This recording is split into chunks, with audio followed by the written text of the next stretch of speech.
Hi friends, polity syllabus wise classes பார்த்துட்ருக்கோம். அதில் நம்ம போன வீடியோவில் மத்திய நிர்வாகிகள் எல்லாருமே பற்றி பார்த்தோம். இந்த வீடியோவில் நம்ம மாநில நிர்வாகிகள் பற்றி பார்க்கலாம். அதாவது ஆளுநர் அவர்கள், பிரதமர், அமைச்சர்கள் எல்லாருமே பற்றி நம்ம இந்த வீடியோவில் பார்க்கலாம். ஓகேவா? இப்போது நம்மளுடைய மாநில நிர்வாகிகள் பற்றி கூறக்கூடிய பகுதி என்னென்னா, பகுதி 6 விதி 153 to 167 விதி தான் நம்மளுடைய மாநில நிர்வாகிகளை பற்றி கூறுறாங்க. ஓகேவா? இப்போ ஆளுநர் நமக்கு யாருன்னா, ஆளுநர் மாநிலத்தின் அரசியல் அமைப்பு தலைவர். ஓகேவா? மாநிலத்தின் அரசியல் அமைப்பு தலைவர் தான் நம்மளுடைய ஆளுநர்.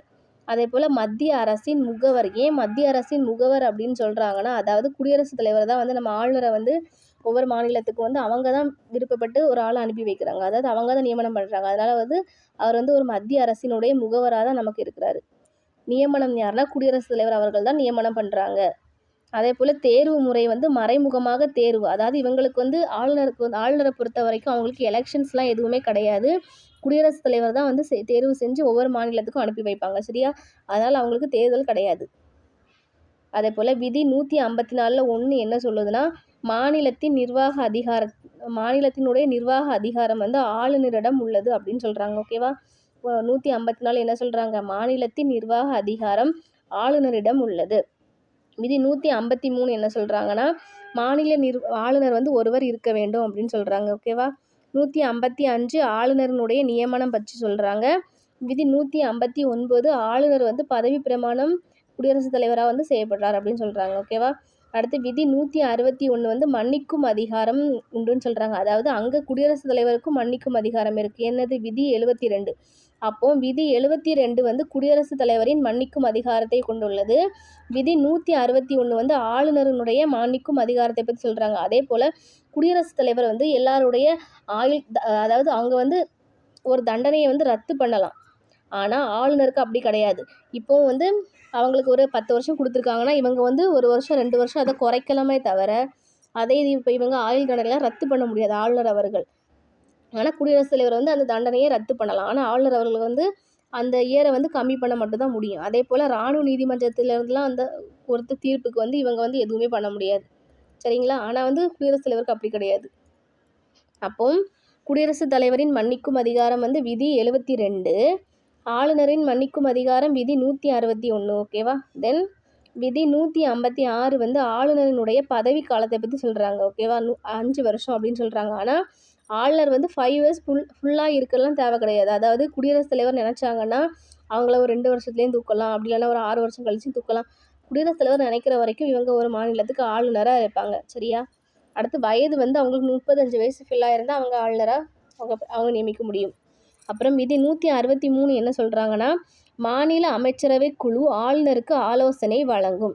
சரிங்களா? இப்போ நம்ம ஒவ்வொரு மாநிலத்திலையும் இப்போ 234 உறுப்பினர்கள் இருக்காங்க. இப்போ நமக்கு அதில் ஒரு 15% உறுப்பினர்கள் தான் ஆளுநர் அமைச்சர்களாக போடுவாங்க. அப்போது அந்த அமைச்சர்கள் ஆளுநருக்கு ஆலோசனை வழங்குவாங்க அப்படின்னு சொல்லி விதி 163 சொல்கிறாங்க. அப்புறம் இவர் ஒரு பெயரளவு தலைவர். அப்போது உண்மையான தலைவர் யாருன்னா சிஎம், அதாவது முதலமைச்சர் அவர்கள் தான் ஒரு உண்மையான தலைவர். இவர் பெயரளவு தலைவர். ஓகேவா? அதே போல் இவர் மாநிலத்தின் அரசியலமைப்பு தலைவர். அதே நேரம் சிஎம் மாநிலத்தின் அரசாங்கத்தின் தலைவர். ஓகேவா? நீங்கள் எல்லாமே டிஃப்ரென்ஷியேட் பண்ணி படிச்சுக்கோங்க. இதை நம்ம பொறுத்த வரைக்கும் டிஃப்ரென்ஷியேட் பண்ணி படிக்கணும். அதே போல் இப்போ நம்ம ஆளுநருக்கும் அங்கே குடியரசுத் தலைவருக்கும் சேமாக வரும். அதே போல் அங்கே பிரதமருக்கும் இங்கே சிஎம்க்கும் சேமாக வரும். அதே போல் அங்கே உள்ள அமைச்சர்களுக்கும் நமக்கு மாநில சட்டமன்றத்தில் உள்ள அமைச்சர்களுக்கும் எல்லாமே சேமாக வரும். ஓகேவா ஃப்ரெண்ட்ஸ்? அப்புறம் 1956 7வது சட்ட திருத்தத்தின் மூலம் 2 அல்லது அதற்கு மேற்பட்ட மாநிலங்களுக்கு ஒரு நபரை ஆளுநராக நியமிக்கலாம் அப்படின்னு சொல்கிறாங்க. ஓகேவா? இப்போ ஒரு ஆளுநர் இருக்காங்கன்னா அவங்க ஒரு மாநிலத்துக்கு, இப்போ தமிழ்நாட்டுக்கு ஆர்.என். ரவி அவர்கள் இருக்கிறாங்கன்னா அவங்க ஒரு மாநிலத்துக்கு மட்டும் தான் இருக்கணும்னு கிடையாது. அவங்க 2 அல்லது அதாவது ஒரு நிர்வாகத்தில் ஏதாவது ஒரு ப்ராப்ளம் வந்தாலும் ஏதாவது வந்துச்சுனாலும் அவங்க வேற ஒரு மாநிலத்துக்கும் அவங்க ஆளுநராக இருக்கலாம். இப்போ நமக்கு தமிழிசை அவர்கள் இருக்காங்கல்ல, அவங்க இப்போ தெலுங்கானா, பாண்டிச்சேரி 2க்குமே ஆளுநராக இருக்காங்க. அந்த மாதிரி தான். அப்போ ஆளுநர்னா ஒரு மாநிலத்துக்கு மட்டும் தான் ஆளுநராக இருக்கணும் கிடையாது. அவங்க பக்கத்தில் உள்ள எந்த மாநிலத்துக்கும் அவங்க ஆளுநராக இருக்கலாம். அது குடியரசுத் தலைவர் என்ன சொல்கிறாங்களோ அதான் அவங்க கேட்டு பண்ணணும். அப்புறம் மாநில அரசின் தலைவர் இவர். சரிங்களா? இவர் மாநில அரசின் தலைவர்னு சொல்கிறாங்க இவரை. அப்புறம் மாநிலத்தின் ஒரு பெயரளவு தலைவர். மாநில சட்டமன்றத்தில் அழைப்பு விடுவிக்க அதிகாரம் மற்றும் கலைக்க அதிகாரம் உண்டு. ஆனால் அதான் இப்போ ஒரு மாநில சட்டமன்றம் கூட போகுதுன்னா அதுக்கு ஆளுநர் அவர்கள் தான் அழைப்பு விடுவிப்பாங்க. சரிங்களா? அந்த உறுப்பினர்கள் வந்து இவங்க தான் அழைப்பாங்க. ஆனால் இவங்க தலைமை தாங்க மாட்டாங்க. அழைப்பு விடுக்கிறது மட்டும் தான் இவங்க. ஆனால் தலைமை வகிக்கிறது யாருன்னா மாநில சபாநாயகர். அதே போல தான் அங்கேயும் வரும். இப்போ குடியரசுத் தலைவருக்கும் வந்து மக்களவையில் வந்து இரு அவைக்கும் ஒரு கூட்டம் போட போகிறாங்கன்னா அவங்க தான் அழைப்பு விடுவிப்பாங்க. ஆனால் தலைமை வந்து மக்களவை சபாநாயகர் இருப்பாங்க. அதே போல் தான் இப்போ குடியரசுத் தலைவருக்கும் ஆளுநருக்கும் சேமாக தான் வருது. அப்புறம் கலைக்கும் அதிகாரமும் இவங்களுக்கு உண்டு. அதே போல் சட்ட மேலவையின் 1/6 உறுப்பினரை நியமிக்கலாம். ஓகேவா? அப்போ நமக்கு இப்போ சட்ட மேலவை கிடையாது. ஏன்னா சட்ட மேலவை வந்து 1986 நவம்பர் 1 எம்ஜிஆர் அவர்கள் கலைச்சிட்டாங்க. அப்படி வேறு மாநிலங்களில் சட்ட மேலவை இருந்துச்சுன்னா அதில் 1/6 உறுப்பினரை வந்து இவங்க வந்து நம்மளுடைய பேரவையில் நியமிக்கலாம். அந்த அதிகாரம் வந்து ஆளுநருக்கு இருக்குது. அப்புறம் சட்ட பேரவையில் ஆங்கிலோ இந்தியன் ஒருவரை நியமிக்கிறார். ஓகேவா? சட்ட பேரவையில் வந்து ஆங்கிலோ இந்தியன் ஒருவரை நியமிக்கிறார். அதே போல் குடியரசுத் தலைவர் அங்கே எத்தனை பேர் குடியரசுத் தலைவர் வந்து மக்களவையில் 2 ஆங்கிலோ இந்தியன்ஸை வந்து நியமிப்பாங்க.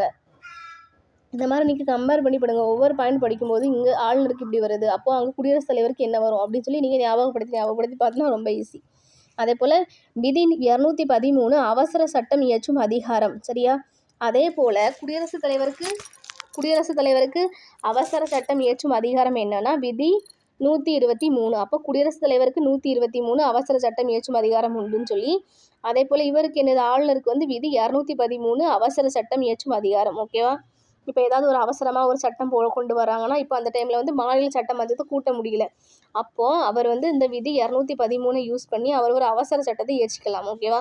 அவசர சட்டத்தை இயற்றிக்கலாம். ஆனால் என்ன ஒரு கண்டிஷன்ஸ்னால் அது 6 மாதத்துக்குள்ளாடி மாநில சட்டமன்றங்களில் எல்லாருமே அதை வந்து ஒத்துக்கணும். அப்படி ஒத்துக்கலைன்னா வந்து என்ன செய்யும், அந்த சட்டம் வந்து செயலிழந்துடும். ஓகேவா?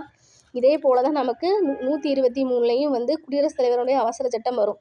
அதே போல் குடியரசுத் தலைவர் வந்து ஒரு அவசர சட்டம் போடுறாங்கன்னா அந்த அவசர சட்டத்தை வந்து போட்டுருவாங்க. ஏன்னா மக்களவை மாநிலங்களவை கூட்ட முடியலன்னா அவங்க வந்து பாராளுமன்ற சட்டத்தை இயற்றிட்டு அந்த ஒரு 6 மாதத்துக்குள்ளே வந்து அவங்க அதை வந்து ஒத்துக்கணும். அப்படி இல்லைன்னா வந்து அந்த சட்டம் செயலிழந்து போயிடும். அப்புறம் 5 வருஷத்துக்கு ஒரு வாட்டி மாநில நிதி ஆணையத்தை அமைக்கிறாங்க ஆளுநர் அவர்கள். அப்புறம் மாநில பண மசோதா இவரின் முன் அனுமதிப்பதில் அறிமுகம் படுத்த முடியும். ஓகேவா?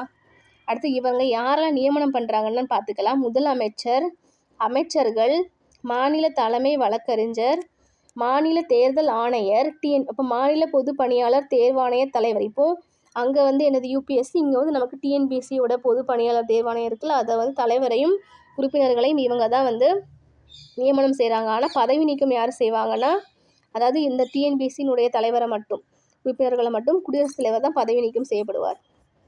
அப்புறம் மாநில பல்கலைக்கழக துணை வேந்தர்கள், மாவட்ட நீதிபதிகள், மாநில நிதி ஆணையத்தை இவங்க அமைக்கிறாங்க. ஓகேவா? அதே போல் ஒவ்வொரு ஆண்டினுடைய முதல் கூட்டத்தொடரில் வந்து ஃபஸ்ட்டு உரையாற்றுபவர் யார்? நம்மளுடைய ஆளுநர் தான். அப்போ மாநிலத்தில் முதல் கூட்டத்தொடரில் ஆளுநர் வந்து உரையாற்றுவாங்க. அதே போல் அங்கே மக்களவையில் யார்? குடியரசுத் தலைவர் உரையாற்றுவாங்க. அதே போல் இப்போ நமக்கு 5 வருஷத்துக்கு ஒரு வாட்டி சிஎம் எலெக்ஷன் நடக்குதுல்ல. இப்போ சிஎம் எலெக்ஷன் வந்து முடிஞ்சதுக்கப்புறமா முதல் உரையும் வந்து இவங்க தான் ஸ்டார்ட் பண்ணுவாங்க. அப்புறம் மாநில பல்கலைக்கழக வேந்தராக செயல்படுவார் யார்? நம்ம ஆளுநர் அவர்கள். முதல் பெண் ஆளுநராக இருந்தது யாருன்னா, ஃபஸ்ட்டு நம்ம இந்தியாவில் முதல் பெண் ஆளுநராக இருந்தவங்க யாருன்னா சரோஜினி நாயுடு அவர்கள். ஓகேவா? இப்போ நம்ம ஆளுநர் இப்போ எல்லாத்தையும் பற்றி நம்ம இம்பார்ட்டன்ட் பாயிண்ட்ஸ் மட்டும் நம்ம பார்க்குறோம். நீங்கள் பேலன்ஸ் ஒரு டைம் இந்த வீடியோ பார்த்துட்டு நோட்ஸ் எடுத்து வச்சுக்கிட்டு நீங்கள் ஒரு டைம் புக்கையும் ரீட் பண்ணி விட்டுக்கோங்க. அடுத்து முதலமைச்சரை பற்றி பார்க்கலாம். முதலமைச்சர் விதி 163 முதலமைச்சரை தலைவராக கொண்ட அமைச்சரவை குழு ஆளுநருக்கு உதவிட இருக்குன்னு சொல்கிறாங்க. ஓகேவா? அடுத்து விதி 164 முதலமைச்சர் ஆளுநரால் நியமிக்கப்படுகிறார். ஓகேவா? அடுத்து விதி 167 முதலமைச்சரினுடைய கடமைகளை பற்றி சொல்கிறாங்க. அப்புறம் இவர் வந்து யார்? ஒரு மாநில அரசாங்கத்தின் தலைவர். இப்போ அரசின் தலைவர்னா யார்? ஆளுநர். அரசாங்கத்தின் தலைவர்னா யார்? முதலமைச்சர். அப்புறம் ஒரு பெயரளவு தலைவர்னா யாருன்னா அங்கே ஆளுநர். அதே போல் மாநிலத்தின் உண்மையான தலைவர் யாருன்னா யார்? நம்ம முதலமைச்சர். பதவி பிரமாணம் ஆளுநர் தான் செஞ்சு வைக்கிறாங்க. அடுத்து சட்டப்பேரவையில் பெரும்பான்மை பெற்ற கட்சியின் தலைவரே முதலமைச்சர். இப்போது நமக்கு சிஎம் எலெக்ஷன் நடக்குது. இப்போ சிஎம் எலெக்ஷன் நடக்கும்போது இப்போ எந்த கட்சி வந்து அதிக இடத்துல பெரும்பான்மையாக வெற்றி பெற்றிருக்கிறாங்களோ அவங்களவரால் தான் யார்? முதலமைச்சராக போடுவாங்க. ஓகேவா? அடுத்து மாநில சட்டமன்றத்தால் சம்பளம் தீர்மானிக்கப்படும். அப்போ முதலமைச்சரோட சேலரியை தீர்மானிக்கிறது யார்? மாநில சட்டமன்றம் தான். அமைச்சரவையின் குழுவில் தலைவர் முதலமைச்சர். சரிங்களா? அமைச்சரவையின் குழுவின் தலைவர் முதலமைச்சர் தான். ஆளுநருக்கும் அமைச்சருக்கும் இடையே பாலமாக செயல்படுவார் முதலமைச்சர். அதே போல் அங்கு குடியரசுத் தலைவருக்கும் அமைச்சரவைக்கும் யார் பாலமாக செயல்படுவாங்கன்னா பிரதமர். மாநில சட்டமன்றத்தினை கலைத்திட ஆளுநருக்கு பரிந்துரைப்பார். ஓகேவா, மாநில சட்டமன்றத்தை வந்து கலைக்கணும்னா இவங்க வந்து ஆளுநருக்கு சொன்னால் கலைச்சிடலாம். அதே போல் 1920 முதல் முதலமைச்சராக யார் இருந்தாங்கன்னா சுப்பராயலு அவர்கள், அதாவது சுதந்திரத்துக்கு முன்னாடி. அதே நேரம் சுதந்திரத்துக்கு பின்னாடி யார் ஃபஸ்ட்டு முதலமைச்சராக இருந்தாங்கன்னா 1952 ராஜாஜி அவர்கள் தான் வந்து சுதந்திரத்துக்கு பின்னாடி சிஎம்மாக இருந்திருப்பாங்க. அப்புறம் 1967 CN அண்ணாதுரை அவர்கள் முதல் காங்கிரஸ் அல்லாத சிஎம்மாக ஃபஸ்ட்டு வந்து ஆட்சி அமைச்சிருப்பாங்க. மாநில அரசின் முதன்மை செய்தி தொடர்பாளர் யார் நம்மளுடைய முதலமைச்சர் அவர்கள் தான். அதே போல் காமராஜர் அவர்கள் 1954 63 வரைக்கும் 9 வருஷம் கன்டினியூஸாக சிஎம்மாக இருந்திருப்பாங்க. அதே போல் ஜானகி ராமச்சந்திரன் அவர்கள் வந்து எம்ஜிஆர் அவர்கள் இறந்ததுக்கு அப்புறமா தமிழ்நாட்டினுடைய முதல் பெண் சிஎம்மாக வந்திருப்பாங்க. ஓகேவா. அப்புறம் ஜெயலலிதா அவர்கள் வந்து தமிழ்நாட்டின் சட்டமன்றத்தின் முதல் பெண் எதிர்க்கட்சி தலைவர். ஓகேவா. அப்போ தமிழ்நாட்டின் முதல் பெண் சிஎம்னா யார்? ஜானகி ராமச்சந்திரன், எம்ஜிஆர் அவர்களுடைய மனைவி. அதே போல் எதிர்க்கட்சி தலைவராக வந்து ஜெயலலிதா அவர்கள் இருந்திருப்பாங்க. அடுத்து அமைச்சர்களை பற்றி பார்க்கலாம். மாநில அமைச்சர்களை முதலமைச்சரின் ஆலோசனை பெயரில் ஆளுநர் நியமனம் செய்கிறார். ஓகேவா. அமைச்சர்கள் வந்து நமக்கு பாருங்கள், இப்போ நம்மளுடைய உறுப்பினர்கள், அதாவது சட்டமன்ற உறுப்பினர்கள் வந்து 234 பேரை நம்ம தேர்ந்தெடுப்போமா. அந்த 234 பேரில் ஒரு 15% பேர் தான் வந்து அவங்க என்ன போடுவாங்கன்னா, இப்போ ஒரு நம்ம அப்ராக்சிமேட்டாக பார்த்தா 234 பேரில் ஒரு 35 பேர் தான் வந்து 15% இருப்பாங்க. அவங்கள தான் வந்து அமைச்சர்களாக போடுவாங்க. அதுவும் இந்த மாநில அமைச்சர்களை வந்து முதலமைச்சர் தான் சொல்லுவாங்க ஆளுநர்கிட்ட. இவங்களை இந்தந்த துறை கொடுக்கலாம் அப்படின்னு சொல்லி முதலமைச்சர் தான் ஆளுநர்கிட்ட ஆலோசனை செய்வாங்க. அவர் சொன்னதுக்கப்புறமா தான் இவங்க போடுவாங்க. 2003 91வது சட்டத்திருத்தம் படி தான் முதலமைச்சரையும் சேர்த்து மொத்த அமைச்சரவை சட்டமன்றத்தின் மொத்த உறுப்பினர்கள் எண்ணிக்கையில் 15% தாண்டி இருக்கக்கூடாதுன்னு சொல்கிறாங்க. ஓகேவா. இப்போ 234 பேர் இருந்தாங்கன்னா அதில் வந்து ஒரு 15% ஒரு 35 பேரை மட்டும்தான் அவங்க அமைச்சராக்க முடியும்னு சொல்லி 2003 91வது சட்டத்திருத்தம் செய்து ஃபஸ்ட்டு கொண்டு வந்தாங்க. இதை பற்றி கூறக்கூடிய விதி என்னென்னா விதி 164 1A. அதே போல் அங்கேயும் மூணு வகை அமைச்சர்கள் இருந்தாங்க. இங்கேயும் அதே போல் தான் 3 வகை அமைச்சர்கள் இருக்காங்க. கேபினட் அமைச்சர்கள், ராஜாங்க அமைச்சர்கள், துணை அமைச்சர்கள். அப்போது கேபினட் அமைச்சர்கள்லாம் யாருன்னா அவங்க தான் வந்து முதலமைச்சருக்கு வந்து க்ளோஸாக இருப்பாங்க. அப்போது முக்கியமான துறையை சேர்ந்தவர்கள், அதாவது பாதுகாப்புத்துறை, வெளியுறவுத்துறை எல்லாமே வந்து இவங்க தான் எல்லாம் பார்ப்பாங்க. அதே போல் இவங்களுக்கு கீழே ராஜாங்க அமைச்சர்கள் இருக்காங்க. ஓகேவா. இவங்க வந்து குச்சியில் ஒதுக்கப்பட்ட துறைகளுக்கு இதாக இருப்பாங்க. ஆனால் கேபினட் அமைச்சர்கள் வந்து அமைச்சரவைக்கு போகலாம். ஆனால் ராஜாங்க அமைச்சர்கள் வந்து அவங்கள கூப்பிட்டா மட்டும்தான் அவங்க அமைச்சரவைக்கு போக முடியும். ஓகேவா. அப்புறம் துணை அமைச்சர்கள் யாருன்னா கேபினட் அமைச்சர்கள் சொல்லக்கூடிய பணியையும் ராஜாங்க அமைச்சர்கள் சொல்லக்கூடிய பணியையும் வந்து செய்பவர்கள் தான் துணை அமைச்சர்கள். இவங்க வந்து கேபினட் அமைச்சர்களுக்கும் ராஜாங்க அமைச்சர்களுக்கும் ஹெல்ப்பாக இருப்பாங்க. அடுத்து மாநில தலைமை வழக்கறிஞர் பற்றி கூறக்கூடிய விதி என்னென்னா பகுதி 6 விதி 165.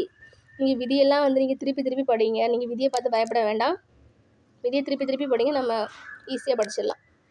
நியமனம் வந்து ஆளுநர். ஓகேவா. அரசியல் அமைப்பில் பதவிக்காலம் கிடையாது. பாருங்கள், இதுக்கும் இந்திய மாநில தலைமை வழக்கறிஞருக்கும் சேமாக வரும். இவருக்கும் அரசியல் அமைப்பில் பதவிக்காலம் கிடையாது. உயர்நீதிமன்ற நீதிபதிக்கு இணையான தகுதி இவருக்கு இருக்கணும். ஊதியம் ஆளுநரால் முடிவு செய்யப்படும். அப்புறம் மாநிலத்தில் உள்ள அனைத்து நீதிமன்றங்களிலும் பார்வையாளராக பங்கேற்க வேண்டும் மற்றும் வாதாடலாம். அப்போ இவர் மாநிலத்துக்குள்ளே எந்தெந்த நீதிபதி, ஒவ்வொரு மாவட்டத்துக்குள்ள நீதிமன்றம்லாம் இருக்கலாம், அங்கே போகலாம். உயர் நீதிமன்றத்தில் போய் இவர் எங்கேனாலும் பார்வையாளராகவும் இருக்கலாம், அங்கே போய் வாதாடவும் செய்யலாம். மாநில சட்டமன்றத்தின் பேசுவதற்கு உரிமை உண்டு, ஆனால் வாக்களிக்கும் உரிமை கிடையாது. இப்போ மாநில சட்டமன்றம் கூடுதுன்னா அங்கே போயிட்டு இவர் பேசுறதுக்கு உரிமை உண்டு, ஆனால் அங்கே போய் அவர் வாக்களிக்க முடியாது. ஓகேவா. அப்புறம் ஆளுநரின் விருப்பம் உள்ள வரைக்கும் இவர் பதவியில் இருப்பார். ஆளுநர் விரும்புகிறான்னா இவர் எத்தனை வருஷத்துக்கு வேணால் வச்சுக்கலாம், எத்தனை வருஷத்துக்கு வேணால் தூக்கிடலாம். ஓகேவா. இவருக்கு இவ்வளோ பதவி காலம் தான் உண்டுன்னு சொல்லி அரசியலமைப்பில் பதவி காலத்தை பற்றி எதுவுமே சொல்லலை. அடுத்து உயர்நீதிமன்றத்தை பற்றி பார்க்கலாம். உயர்நீதிமன்றம் வந்து ஃபஸ்ட்டு இந்தியாவில் ஃபஸ்ட்டு 1862 ஜூன் 26 தான் ஃபஸ்ட்டு கொல்கத்தாவில், பம்பாயில், மதராஸில் ஆகிய இடங்களில் வந்து உயர்நீதிமன்றத்தை ஃபஸ்ட்டு ஸ்டார்ட் பண்ணாங்க. ஓகேவா. உயர்நீதிமன்றம் எங்கே ஸ்டார்ட் பண்ணாங்க? ஃபஸ்ட்டு கொல்கத்தா, அதாவது கொல்கத்தா, பம்பாய், மதராஸ். சரிங்களா. எதன் அடிப்படையில்னா விக்டோரியா மகாராணி அவர்கள் வழங்கிய காப்புரிமை கடிதத்தின் மூலம்தான் ஃபஸ்ட்டு நமக்கு உயர்நீதிமன்றம் வந்து மும்பை, கொல்கத்தா, சென்னையில் கொண்டு வந்திருப்பாங்க. உயர்நீதிமன்றத்தை பற்றி கூறக்கூடிய விதி என்னென்னா பகுதி 6 விதி 214 231 வரைக்கும் வந்து உயர்நீதிமன்றத்தை பற்றி சொல்கிறாங்க. தற்போது நமக்கு 25 நீதிமன்றங்கள் இருக்குது. ஓகேவா. லாஸ்ட்டாக வந்து 2019 ஜனவரியில் வந்து ஆந்திர பிரதேசத்தோட நீதிமன்றத்தை வந்து அமராவதியில் வந்து தொடங்கியிருக்காங்க. ஓகேவா.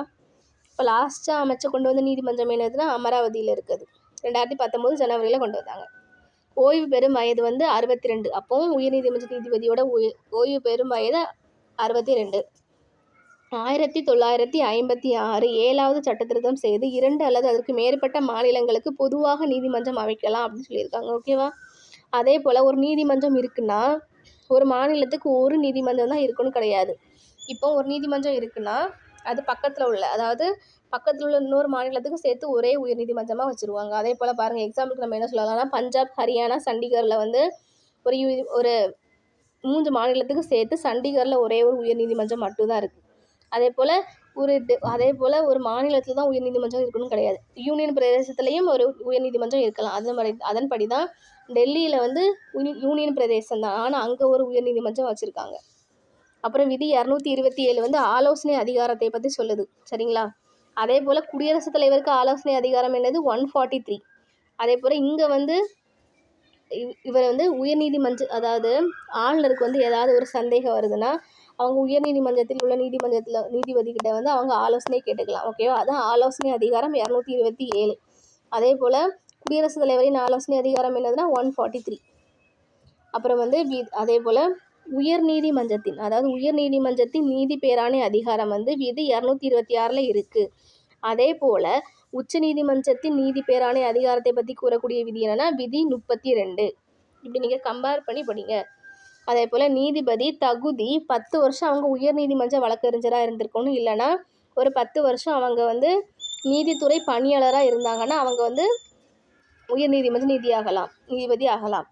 அப்புறம் 1877 இந்தியாவின் உயர்நீதிமன்றத்தின் முதல் இந்திய நீதிபதியாக டி. முத்துசாமி நியமிக்கப்பட்டார். அவர் வந்து திருவாரூர் முத்துசாமி அப்படின்னு சொல்லுவாங்க. அப்புறம் மெட்ராஸ் உயர்நீதிமன்ற வளாகத்தில் வந்து மெட்ராஸ் உயர்நீதிமன்ற வளாகம் தான் வந்து உலகத்திலேயே 2வது பெரிய நீதிமன்றம். ஓகேவா. அதே போல் ஃபஸ்ட்டு பெரிய நீதிமன்றம் எங்கே இருக்குன்னா லண்டனில் இருக்குது. 2வது யார்?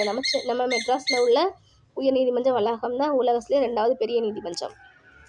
ஓகேவா ஃப்ரெண்ட்ஸ். இவ்வளோ தான் உயர்நீதிமன்றத்தை பற்றி நான் வந்து மேக்ஸிமம் எல்லா பாயிண்ட்ஸுமே கொடுத்துருக்கேன். நீங்கள் ஒரு டைம் இதை பார்த்துட்டு நோட்ஸ் எடுத்துகிட்டு ஒரு டைம் புக்கை ரீட் பண்ணி விடுங்க. ஓகேவா. இவ்வளோ தான் போதும். தேங்க்யூ.